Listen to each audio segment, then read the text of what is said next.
Our big stat is brought to you by Gatorade. Illinois left no doubt this weekend. Two convincing wins, including a 26-point pounding of Duquesne on Saturday night. That was never in doubt, a game in which they never trailed. The 26-point margin, the fourth largest in school history in the NCAA tournament, largest ever in a non-first round game.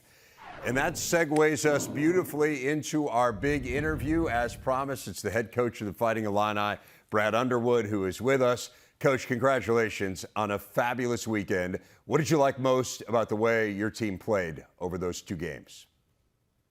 Well, thanks, Dave. I loved our after our 9-0 start we gave Moorhead. We played pretty good after that. I thought we were really good against Duquesne. We got on them early. We did it in a variety of ways. We did it with our defense and then transition. We did it with Coleman Hawkins stepping out and hitting 3 threes in a row and pick and pop situations. All in all, I thought it was, Dane Deja was phenomenal.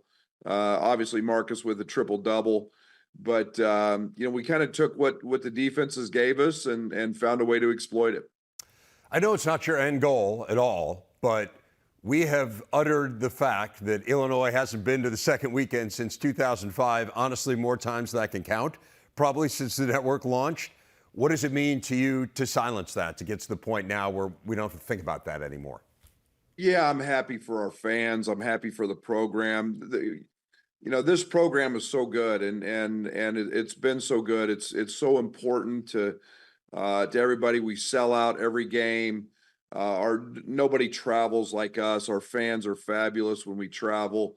It's really quite remarkable that it's been that long. Personally, I'm very, very happy for the program, for our fans, for our administration.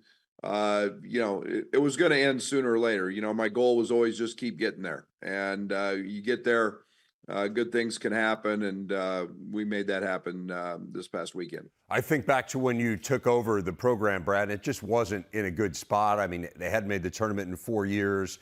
You kind of started from scratch with a new group, and it took a couple years to get there, a couple lean years. When you think personally about the journey that you've been through with this program to get here, what flashes through your mind?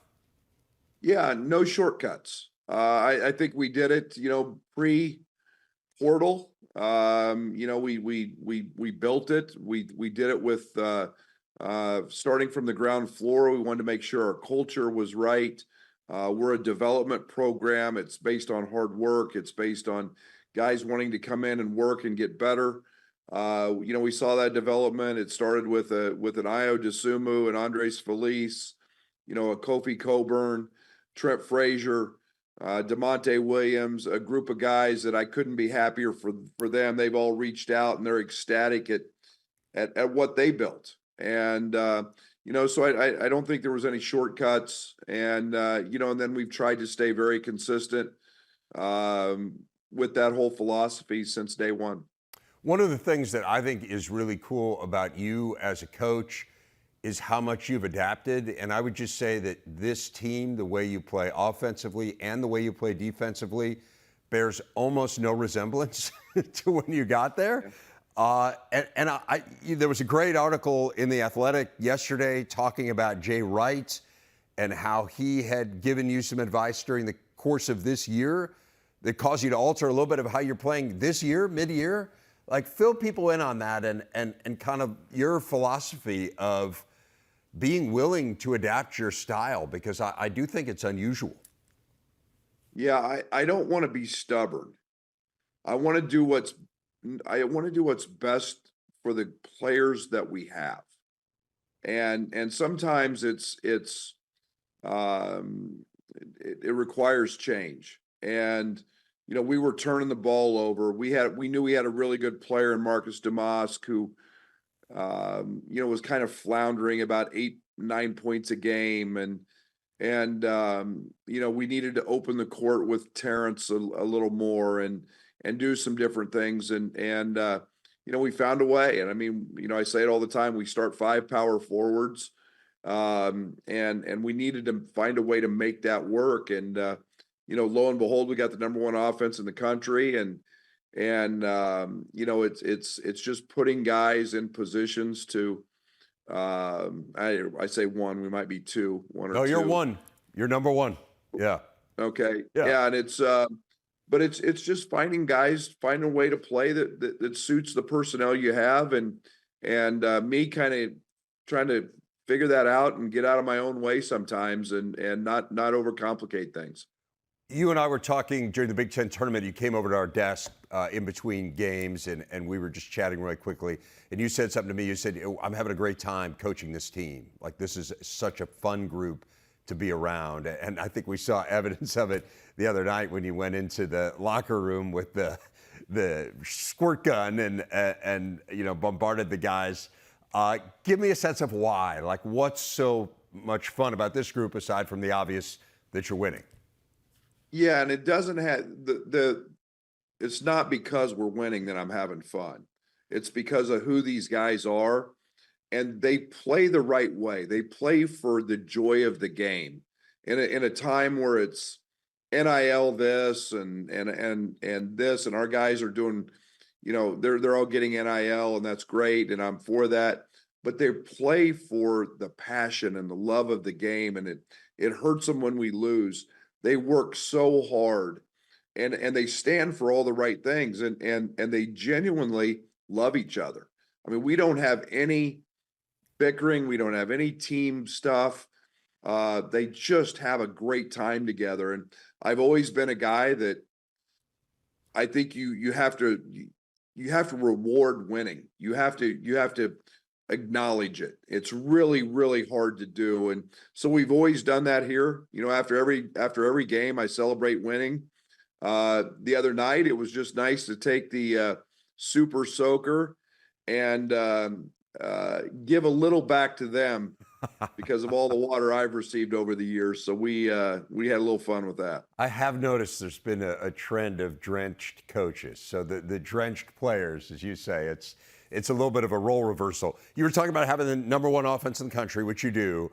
Andy and I were discussing your matchup with Iowa State a little bit earlier. I mean, it literally is the number one offense against the number one defense. You think about it, we're 360 plus teams in Division I college basketball. To get that matchup, I mean, what are the odds for that? I know you started studying Iowa State at least a little bit. Give us some insight into what makes them so good defensively. Well, TJ does an unbelievable job, and the reason they're good is they play really, really hard. They'll play as hard as any team in the country, but they're very, very sound in their scheme. They know exactly what TJ wants them to do, and then they do it at a very, very high rate. And they're aggressive, they're handsy, they're very physical. They're running through passing lanes, taking stuff away. Yeah, they're tenacious. They're not an overly deep team. They play 7 or 8 guys, but boy, they're committed to it, and TJ's got to play very hard. Well, they're playing really well, but you're playing really well also. I won't ask you about the rest of the region with UConn and San Diego State, other than to say no favors were done. But I mean, look, that's the NCAA tournament this year, right? And we've had most of the favorites win here, so it's going to be a tough road to get to Phoenix. Yeah, I mean, you've got the other side. You've got a preview of the Final Four last year, the championship game, and obviously everybody's number one in UConn, deservedly so. And but that's the beauty of this tournament. You're going to have to win 6 games against really good opponents, and winning's really hard. And every game you have to go out and be your best. And it's nice to know we're playing well, and we're playing our best, and we're healthy.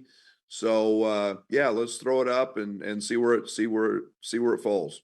Cannot wait to watch you guys coming up later this week. I hope the next time we talk, it's in Phoenix, Brad. That would be awesome. That'd make my day. I hope you're right. Go Big Ten. All right, man.